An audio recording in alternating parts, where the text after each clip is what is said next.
पिता और पुत्र और पवित्र आत्मा के नाम पर हमारे प्रभु यीशु ख्रीस्त की कृपा, ईश्वर का प्रेम तथा पवित्र आत्मा का साहचर्य आप सबों को प्राप्त हो। प्रभु ख्रीस्त में प्रिय भाइयों, बहनों और बच्चों, यह हमारा सौभाग्य है इस परिवेश में कोरोना महामारी के अवसर पर लगता है ईश्वर हमारी परीक्षा ले रहा है। मिस्सा बलिदान एक अवसर है कि प्रत्यक्ष संपर्क में हम आते हैं प्रभु वचन और परम प्रसाद के माध्यम से हमारा संपर्क भरोसे और प्रेम के मार्ग पर आगे बढ़ता है। आज के हम पवित्र मिस्सा बलिदान मैं चाहूँगा कि समूचे इस पैरिश के हर परिवारों के लिए और कलीसिया के उद्देश्यों के लिए और प्रभु यीशु मुक्तिदाता प्रभु वास्तव में संसार के मुक्तिदाता के रूप में नजर आए। हमारी यह विशेष परीक्षा का समय, कोरोना महामारी से हम मुक्त हो जाएं, विश्व मुक्त हो जाए, मानव जाति पिता ईश्वर को पहचाने, प्रभु यीशु को स्वीकारें और पवित्र आत्मा का बल पाने लायक हों। आइए हम अपना पाप स्वीकार करें, इस मिस्सा योग्य अपने को बना लें।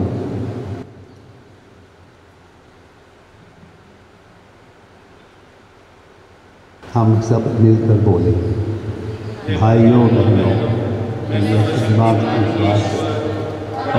के सामने स्वीकार करता हूँ कि मैंने मन वचन कर्म से और अपना कर्तव्य पूरा न करने से प्रभु से अपने कसूर से, बड़े भारी कसूर से घोर पाप किया है। इसलिए नित्य कुमारी धनिक मरियम से, सब स्वर्गदूतों, संतों और आप लोगों से, हे भाइयों और बहनों, विनती करता हूँ कि आप लोग मेरे लिए प्रभु ईश्वर से प्रार्थना करें। सर्वशक्तिमान ईश्वर हम लोगों पर दया करें और हमारे पाप क्षमा कर हमको अनंत जीवन प्रदान करें।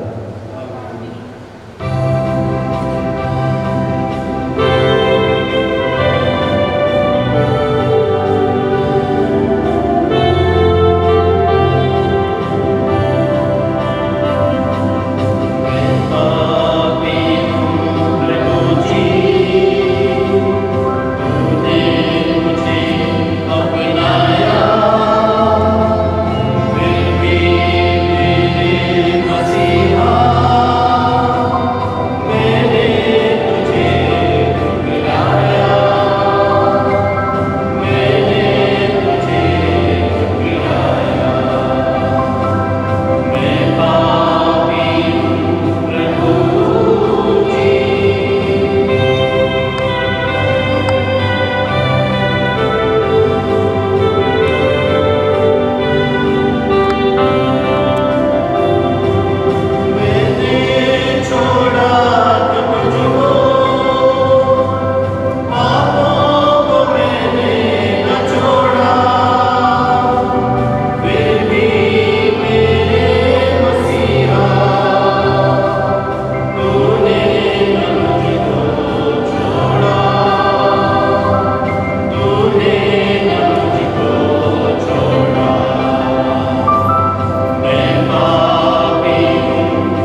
हम प्रार्थना करें। हे ईश्वर, तो अपने भक्तों का सामर्थ्य है। तेरे बिना दुर्बल और नश्वर मनुष्य कुछ नहीं कर सकता है। हमारी अनुनय विनय सुन और हमें अपनी कृपा प्रदान कर कि हम सदा तेरी आज्ञाओं का पालन करें और वचन तथा कर्म से तुझे प्रसन्न करते रहें। हमारे प्रभु और तेरे पुत्र यीशु ख्रीस्त के द्वारा, जो तेरे तथा पवित्र आत्मा के संग एक ईश्वर होकर युगानुयुग जीते और राज्य करते हैं। पहला पाठ। नबी एजेकियल यह शिक्षा देते हैं कि ईश्वर जो कुछ करना चाहता है वह उसे निश्चय ही पूरा करता है। शानदार देवदार के दृष्टांत में इज़राइल के एक महान अर्थात मसीह की प्रतिज्ञा है जो दाऊद के वंश में उत्पन्न होगा। नबी एजेकियल का ग्रंथ। मैं नीचे वृक्ष को ऊंचा बना देता हूँ। प्रभु ईश्वर यह कहता है, मैं देवदार की फुनगी से उसकी ऊंची ऊंची शाखाओं से एक टहनी काटूंगा। मैं उसमें स्वयं एक ऊंचे पहाड़ पर लगाऊंगा। उसे मैं इज़राइल के पहाड़ पर लगाऊंगा। उसमें डालियाँ निकल आएंगी। वह फल उत्पन्न करेगा और एक शानदार देवदार बन जाएगा। नाना प्रकार के पक्षी उसके नीचे आ जाएंगे। वे उसकी डालियाँ की छाया में बसेरा करेंगे और मैदान के सभी पेड़ जान लेंगे कि मैं प्रभु ऊंचे वृक्ष को नीचा करता हूँ और नीचे वृक्ष को ऊंचा। मैं हरे वृक्ष को सूखा बना देता हूँ और सूखे वृक्ष को हरा। मैं प्रभु जो कह चुका हूँ उसे पूरा कर देता हूँ। यह प्रभु की वाणी है। भजन अनुवाक्य।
दूसरा पाठ। मानव जीवन का रहस्य वही समझ पाता है जो विश्वास करता है।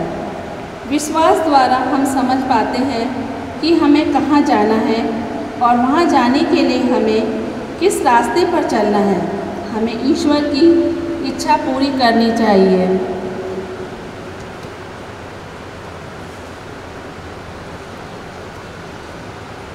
कुरिन्थियों के नाम संत पौलुस का दूसरा पत्र, अध्याय 5 पद संख्या 6 से 10। हम चाहे घर में हों चाहे परदेश में, हमारी एकमात्र अभिलाषा है कि हम प्रभु को अच्छे लगें। हम सदा ही ईश्वर पर भरोसा रखते हैं। हम यह जानते हैं कि हम जब तक इस शरीर में हैं तब तक हम प्रभु से दूर प्रदेश में निवास करते हैं, क्योंकि हम आंखों देखी बातों पर नहीं बल्कि विश्वास पर चलते हैं। हमें तो ईश्वर पर पूरा भरोसा है। हम शरीर का घर छोड़कर प्रभु के यहाँ बस जाना अधिक पसंद करते हैं। इसलिए हम चाहे घर में हो चाहे परदेश में हो, हमारी एकमात्र अभिलाषा है कि हम प्रभु को अच्छे लगें, क्योंकि हम सबों को मसीह के न्याय शासन के सामने पेश किया जाएगा। प्रत्येक ने शरीर में रहते समय जो कुछ किया, चाहे भलाई या बुराई, उसे उसका बदला चुकाया जाएगा।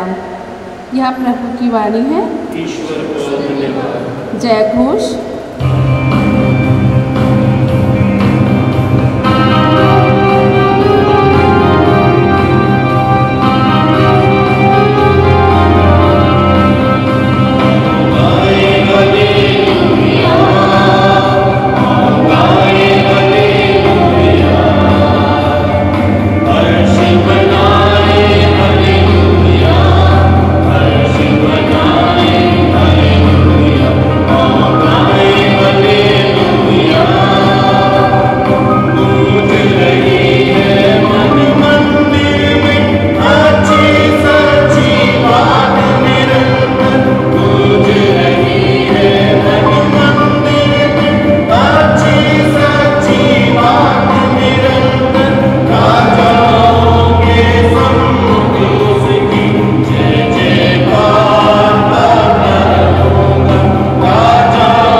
आप लोगों के साथ हो। संत मार्कुस के अनुसार पवित्र सुसमाचार।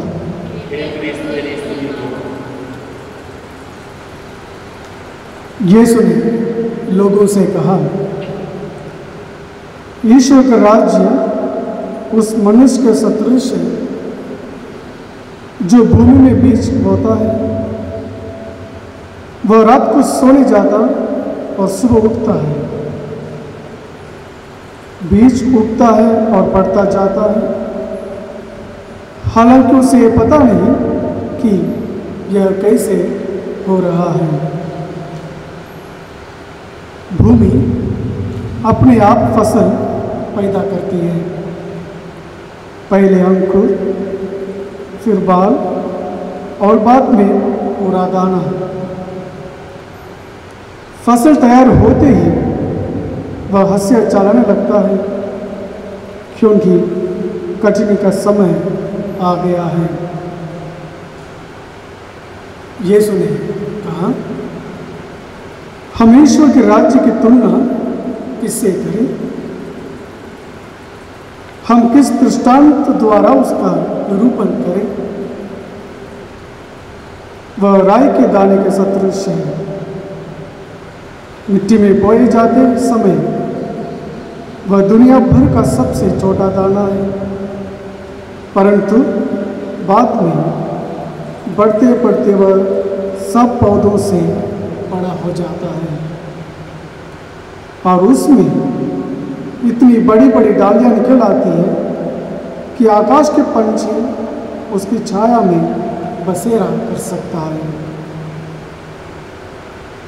वह इस प्रकार के बहुत से दृष्टांतों द्वारा लोगों को उनकी समझ के अनुसार सुसमाचार सुनाते थे।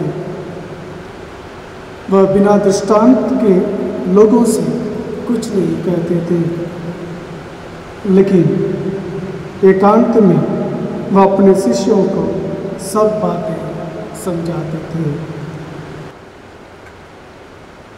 यह प्रभु का सुसमाचार है।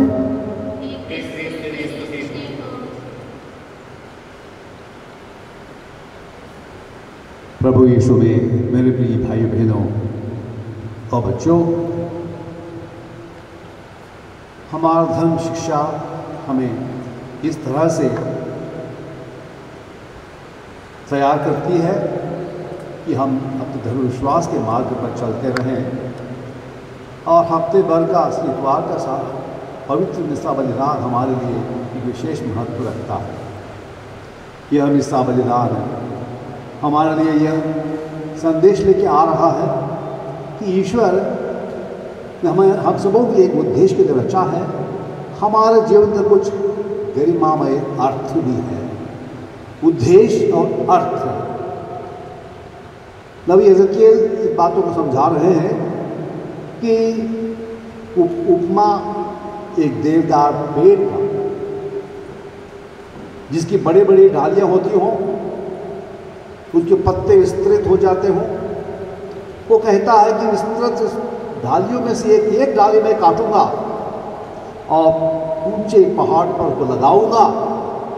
वो देवदार वृक्ष महावृक्ष बनकर अपने डालियां पसार कर क्षेत्र के जानवर, पक्षी, जनता सबके लिए उपयोगी बनूंगा।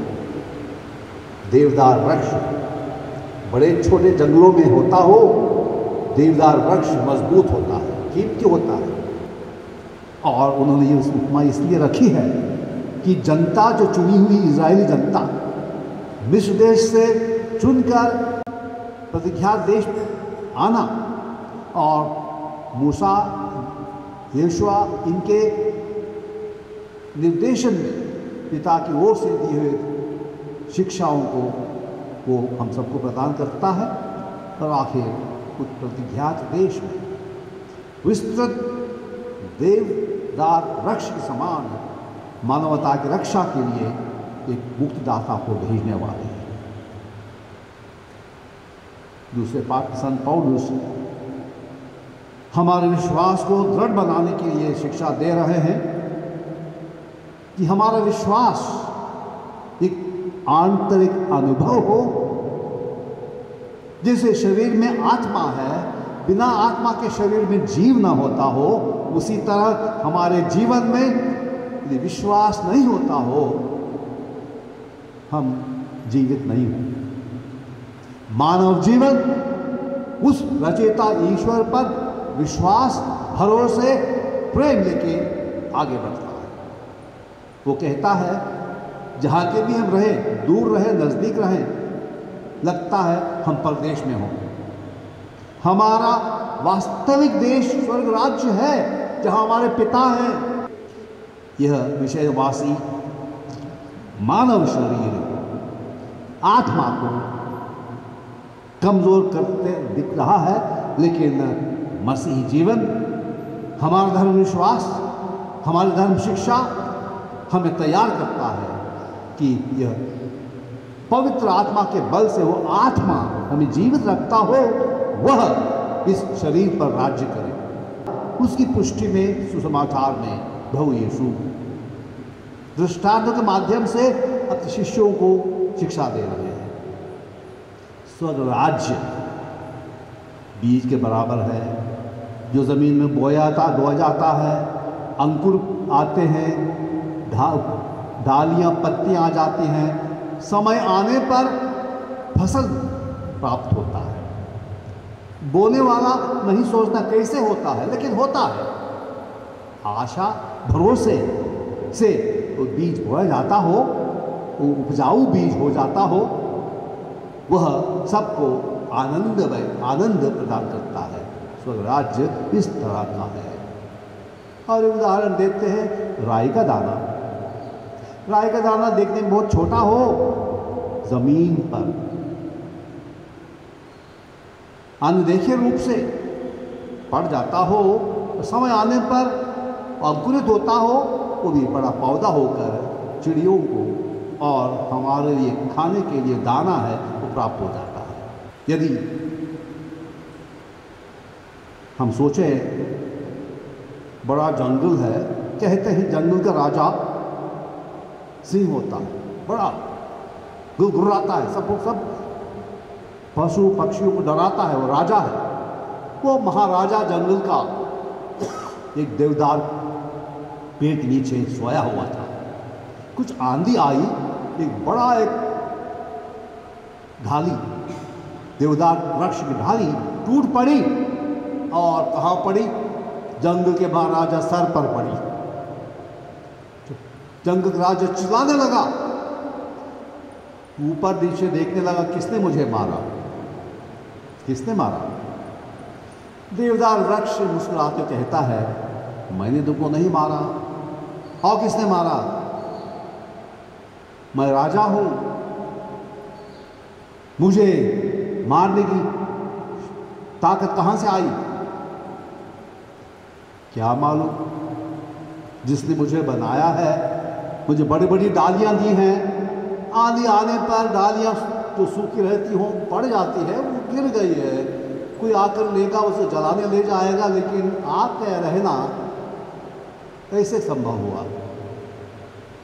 अब मैं समझा, खुद अपने को राजा समझता था, मुझसे भी ऊंचा बलवान और कोई है, देवदार वृक्ष है। तब से सिंह कुछ अपने ही को समझने लगा, मुझसे भी ताकतदार वृक्ष है, क्योंकि छाया में पड़ा रहता हूँ।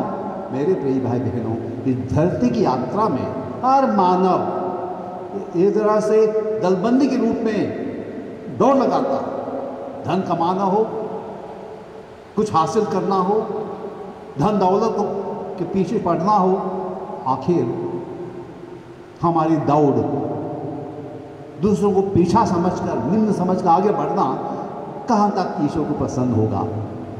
आज के इस संविधान से हम ये शिक्षा हासिल करें। संसारिक जीवन एक ऐसा वैसा अपने आप हुआ की घटना नहीं है।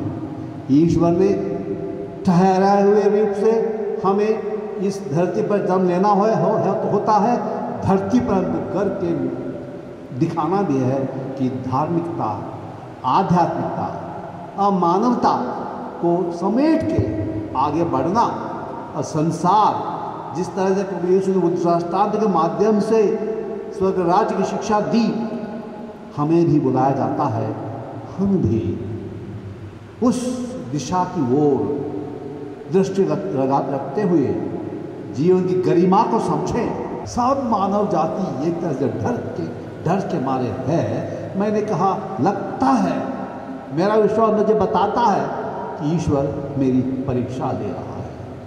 मेरा भरोसा, मेरा विश्वास किस पर है? मैं गौरव से कह सकूँगा, मैं कोरोना विजेता हूँ। मैंने दो वैक्सीन लिए हुए, कोई डर नहीं। शब्दों में कहता हूँ, लेकिन आपके सामने आकर बोलने का बल मुझ में नहीं है। क्या आज का पवित्र बलिदान, यीशु का बलिदान, संसार की मुक्ति प्रदान करने वाला वो बलिदान मानव जाति को बचाएगा? हाथ जोड़ के अब विनती करेंगे, ईश्वर की इच्छा ऐसी हो, प्रभु यीशु का क्रूसित होकर रक्त बहाना, मर जाना और दफनाए जाना,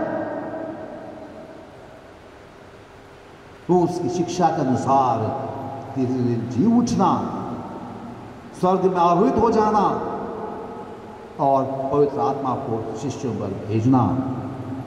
यह पावन कलीसिया की बुनियाद है, बल है और जीवन है।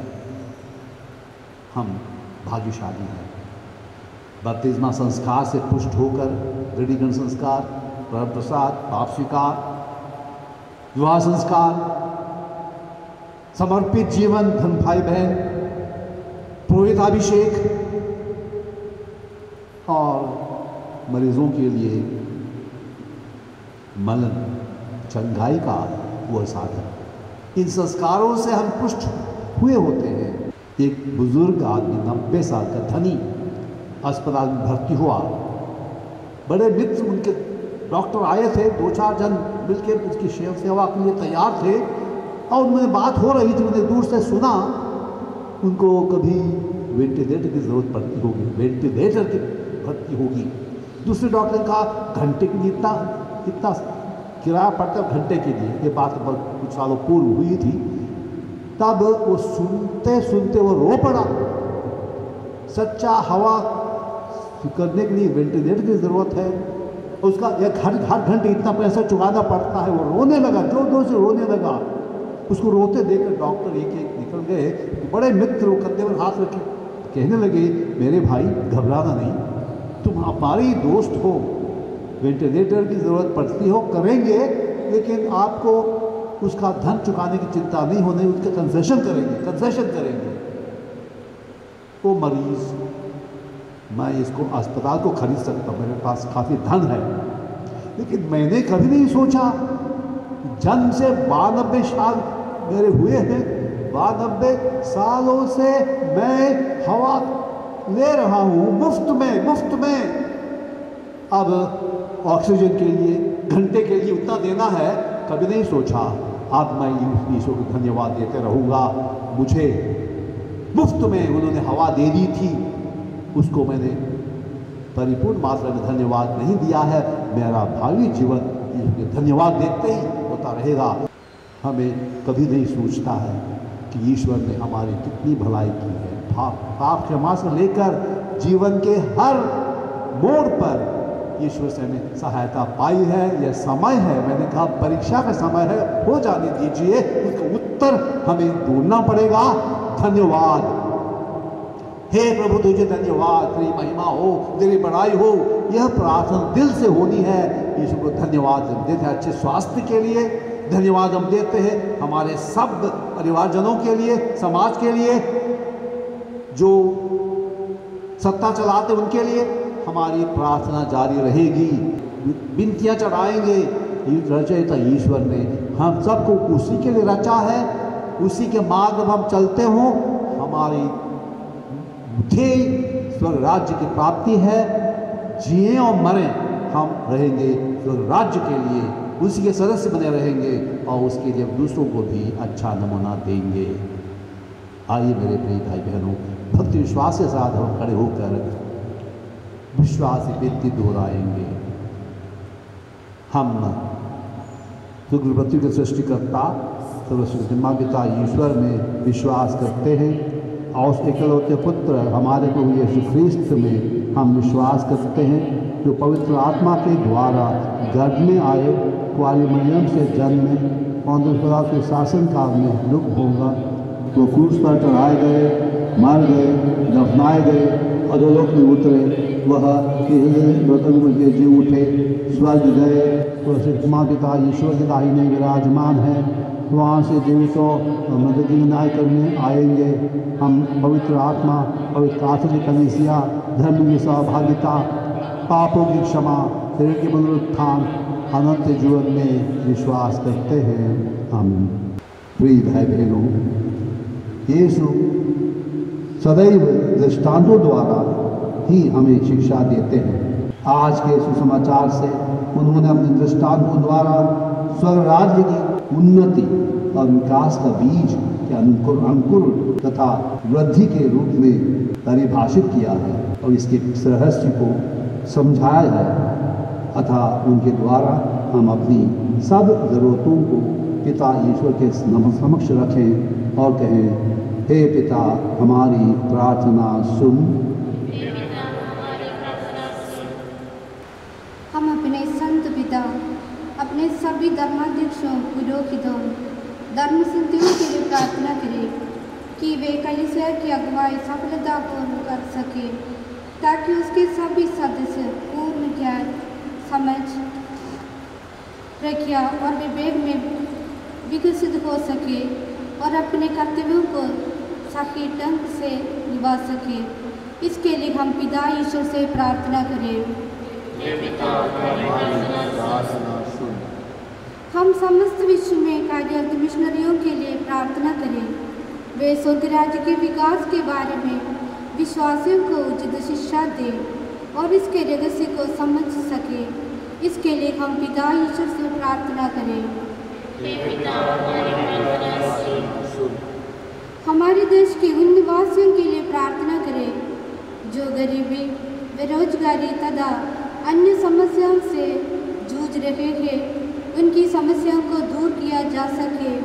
उनके लिए आवश्यक कपड़े, मकान और भोजन जैसे बुनियादी वस्तुएं मुहैया कराई जा सके। इसके लिए हम पिता ईश्वर से प्रार्थना करें। हे पिता, तुम्हारी प्रार्थना सुन। हमारे देश के सभी युवाओं के लिए, विशेषकर जो गरीबी परिवारों से आते हैं, उनके लिए हम प्रार्थना करें कि उन्हें अच्छी शिक्षा और रोजगार मिले ताकि वे अपने परिवार की जीविका चला सके और उसकी भलाई कर सके। इसके लिए हम पिता ईश्वर से प्रार्थना करें। हम इस पवित्र यूकरिस्तीय समारोह में उपस्थित अपने सभी भाई बहनों के लिए प्रार्थना करें कि हम यह जान और समझ सकें कि हम स्वर्ग राज्य का विकास और विस्तार करने के लिए बुलाए गए हैं और इसके लिए अपने योगदान सके। इसके लिए हम पिता ईश्वर से प्रार्थना करें। हे पिता, हमारी प्रार्थना सुन। हे स्वर्गीय पिता ईश्वर, हमें स्वर्ग राज्य के सदस्य बनाने के लिए हम तुझे धन्यवाद देते हैं। तेरे पुत्र यीशु ने न केवल स्वर्ग राज्य के बारे में शिक्षा दी, बल्कि इसके मर्म और रहस्य को भी समझाया। हमें यही कृपा तथा आशीर्वाद प्रदान कर कि हम सर्वदा स्वर्ग राज्य के विकास और विस्तार के लिए कार्य कर सकें। हम यह प्रार्थना करते हैं हमारे प्रभु यीशु ख्रीस्त के द्वारा।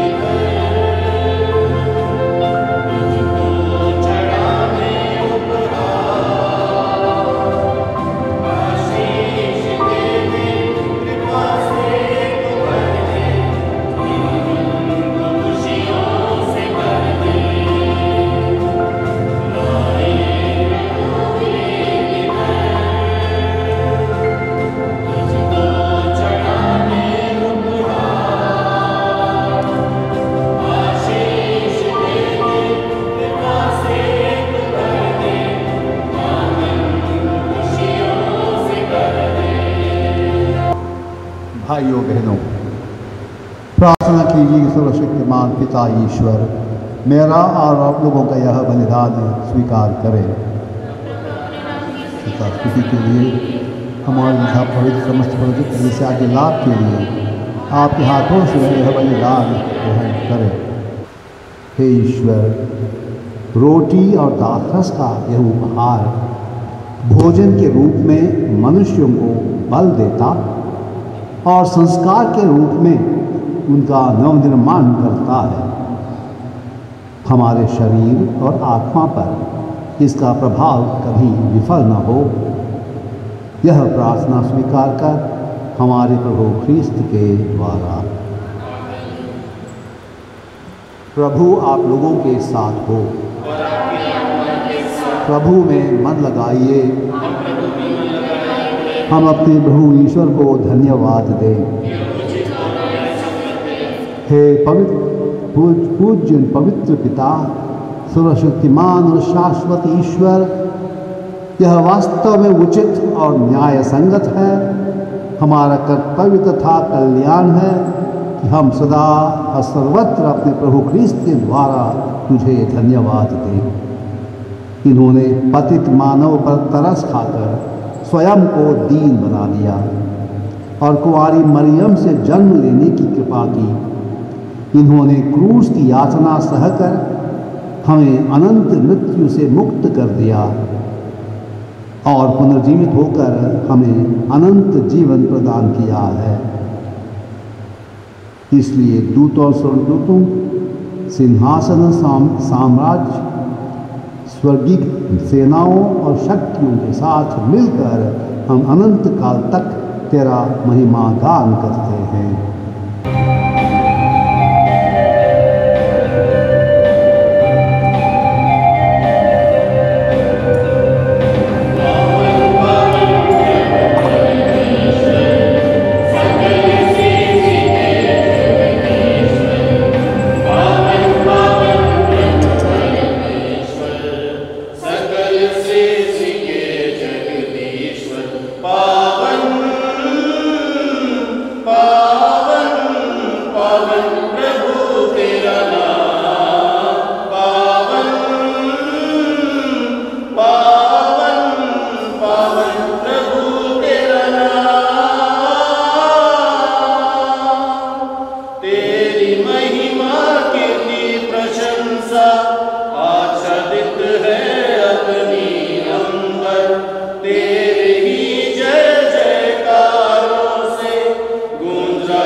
हे प्रभु, तू वास्तव में पवित्र है।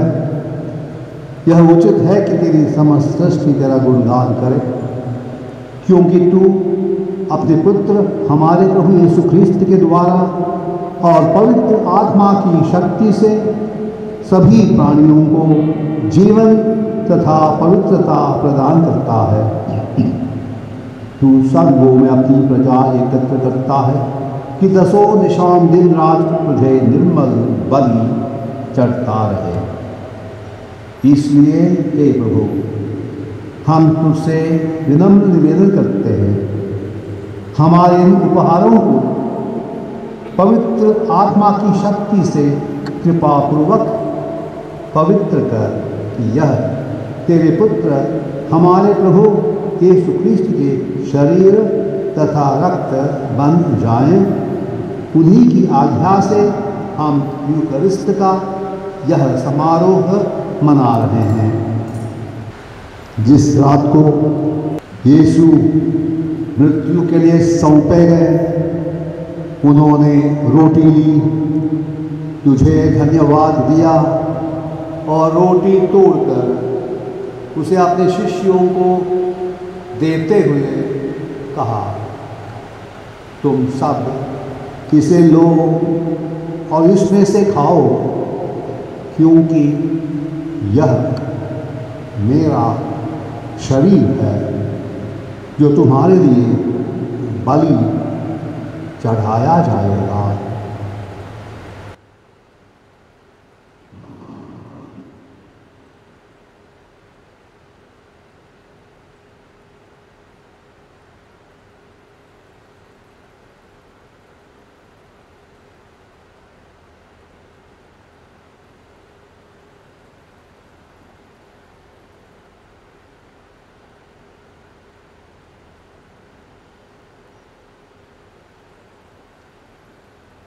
इसी भांति भोजन के बाद उन्होंने कटोरा लिया, तुझे धन्यवाद दिया और उसे अपने शिष्यों को देते हुए कहा, तुम सब इसे लो और इसमें से पियो, क्योंकि यह मेरे रक्त का कटोरा है, नवीन और अनंत व्यवस्थान का रक्त, जो तुम्हारे और बहुतों के पापों की क्षमा के लिए बहाया जाएगा।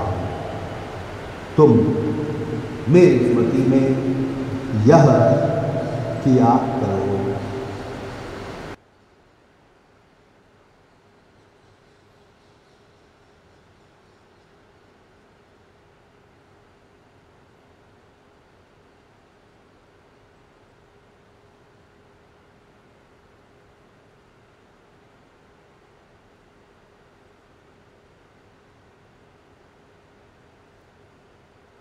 यह है हमारे विश्वास का रहस्य।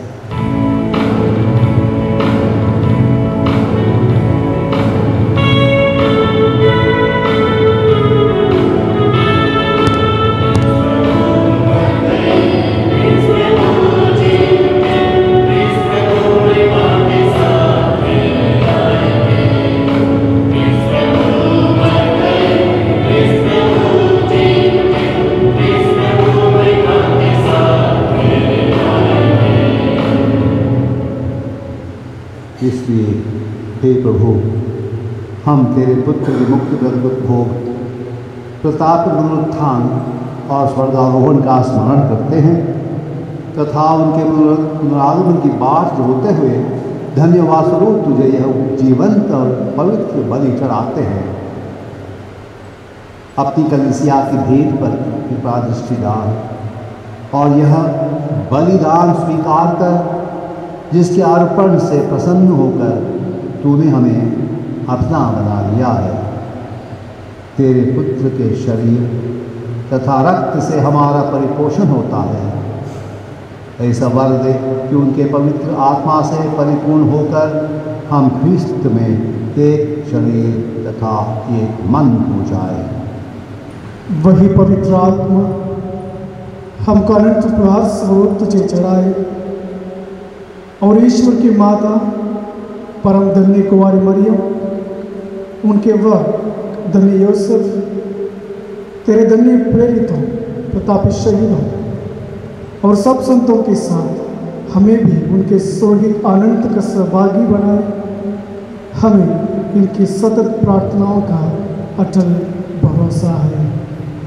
हे प्रभु, तुझसे निवेदन है, हमारे पुनर्मिलन का यह बलि समस्त संसार में शांति तथा कल्याण की वृद्धि करे। अपने सेवक संत पिता फ्रांसिस, हमारा धर्माध्यक्ष राफी मंजिल, यहाँ उपस्थित आल्बर्ट, सभी याजकों को तथा इस पृथ्वी पर समस्त यात्री कलीसिया को विश्वास तथा प्रेम में दृढ़ रखने की कृपा कर। हे दयालु पिता, तेरी सेवा में उपस्थित अपने प्रजा की याचनाएं कृपा पूर्वक स्वीकार कर। दया से त्रिवित होकर तो अपने सभी पुत्र पुत्रियों को वे जहाँ कहीं भी हों अपने साथ एक बनाए। हमारे मृत भाई बहनों को अपने राज्य में प्रवेश पाने दे और उन सबको भी जो तेरी सेवा करते हुए परलोक सिधार चुके हैं। हम लोग भी वहीं पहुँचने की आशा करते हैं ताकि हम सब एक साथ तेरी महिमा के दर्शन से अनंत काल तक तृप्त होते रहें।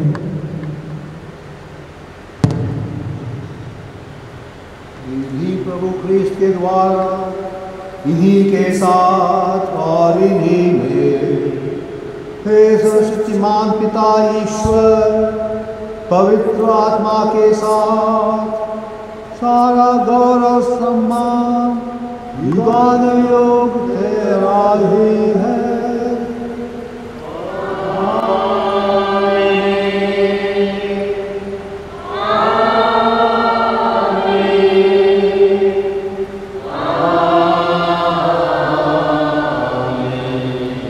भक्ति विश्वास से आप जैसे यीशु ने सिखाया, यीशु को पिता पुकारे।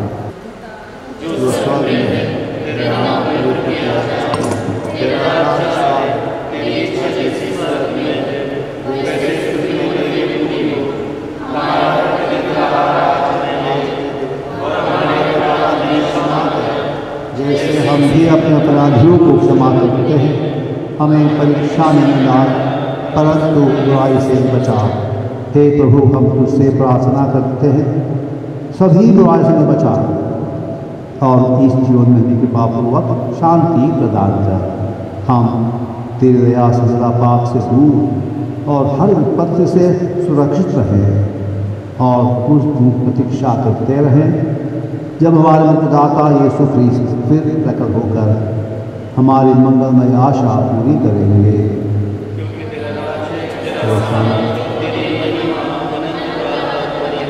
हे प्रभु यीशु ख्रीस्त, तूने अपने प्रेरितों से कहा है, मैं तुम्हारे लिए शांति छोड़ जाता हूँ, अपनी शांति तुम्हें प्रदान करता हूँ। तू हमारे पापों पर नहीं, अपनी कलीसिया के विश्वास पर दृष्टि डाल और कृपापूर्वक उसे शांति तथा एकता प्रदान कर युगानुयुग जीता और राज्य करता है।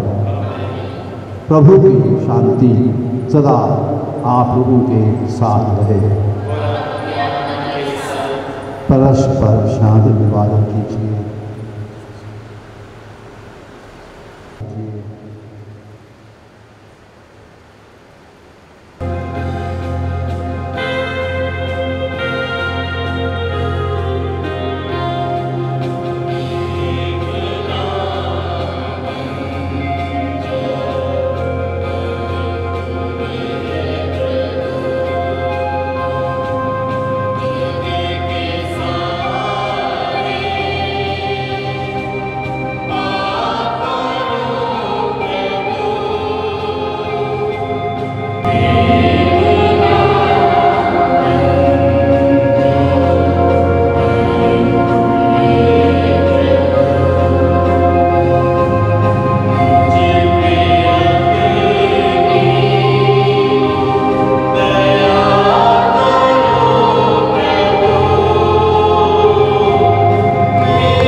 देखिए ईश्वर का मेमना, इन्हें देखिए जो संसार के पाप हर लेते हैं।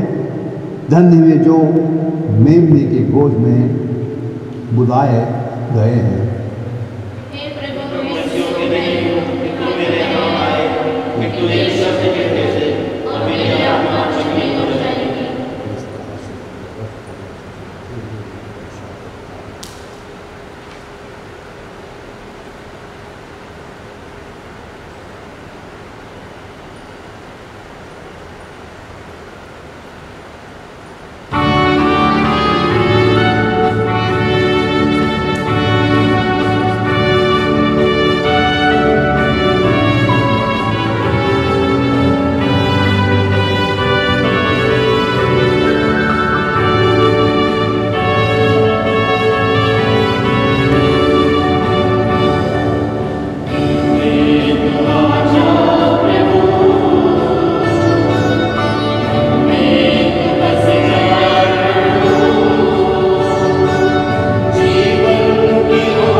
हे प्रभु, पवित्र यूखरिस्त का यह सहभाग तेरे तथा विश्वासियों के बीच एकता का चिन्ह है। यह तेरी कलीसिया में एकता का फल उत्पन्न करे और तेरी आशीष हर घर परिवारों में, हर कार्यक्षेत्र में बना रहे।